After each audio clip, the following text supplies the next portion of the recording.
This is Book 4, Chapter 7 of the Antiquities of the Jews by Flavius Josephus, where Moses sends Israel to war against Midian, victory is secured, and the land is divided by divine command. Chapter 7. How the Hebrews fought with the Midianites and overcame them. Now Moses sent an army against the land of Midian, for the causes forementioned, in all 12,000, taking an equal number out of every tribe, and appointed Phinehas for their commander, of which Phinehas we made mention a little before, as he that had guarded the laws of the Hebrews, and had inflicted punishment on Zimri when he had transgressed them. Now the Midianites perceived beforehand how the Hebrews were coming, and would suddenly be upon them. So they assembled their army together, and fortified the entrances into their country, and there awaited the enemy's coming. When they were come, and they had joined battle with them, an immense multitude of the Midianites fell, nor could they be numbered, they were so very many. And among them fell all their kings, 5 in number, viz. Evi, Zur, Reba, Hur, and Rechem, who was of the same name with a city, the chief and capital of all Arabia, which is still now so called by the whole Arabian nation, Arechem, from the name of the king that built it, but is by the Greeks called Petra. Now when the enemies were discomfited, the Hebrews spoiled their country, and took a great prey, and destroyed the men that were its inhabitants, together with the women.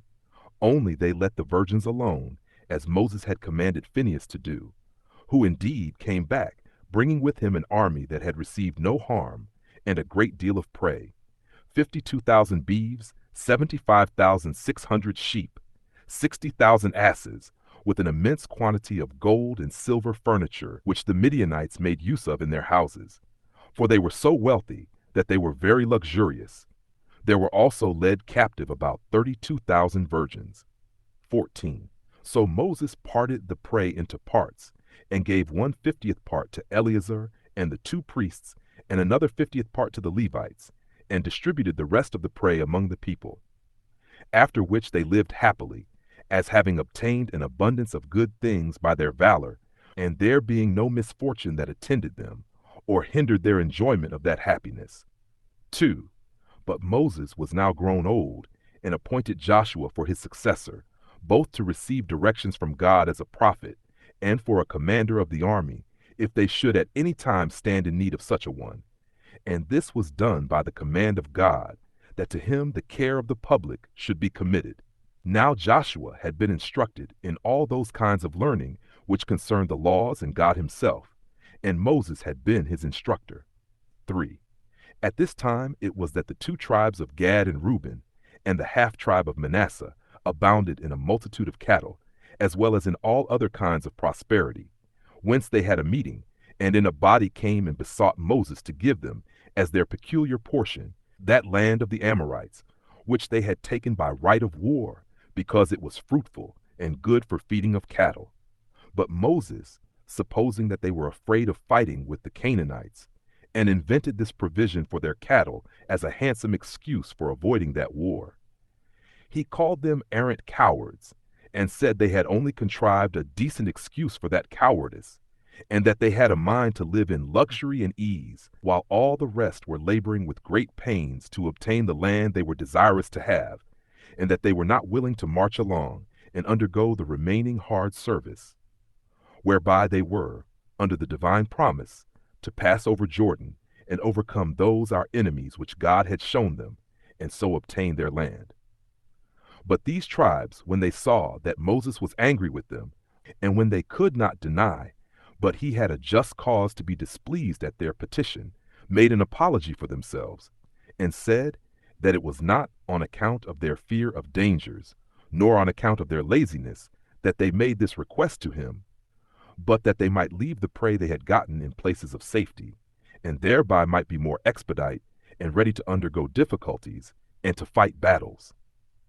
They added this also, that when they had built cities wherein they might preserve their children and wives and possessions, if he would bestow them upon them, they would go along with the rest of the army.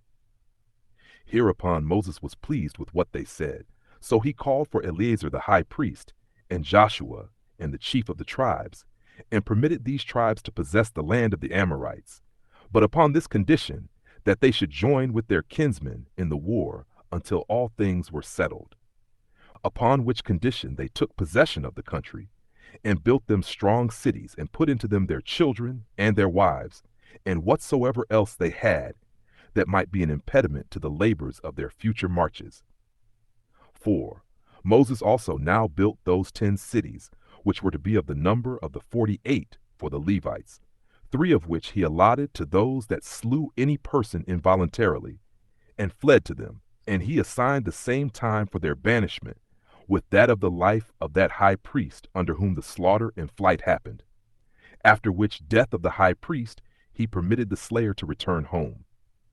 During the time of his exile, the relations of him that was slain may, by this law, kill the manslayer, if they caught him without the bounds of the city to which he fled, though this permission was not granted to any other person.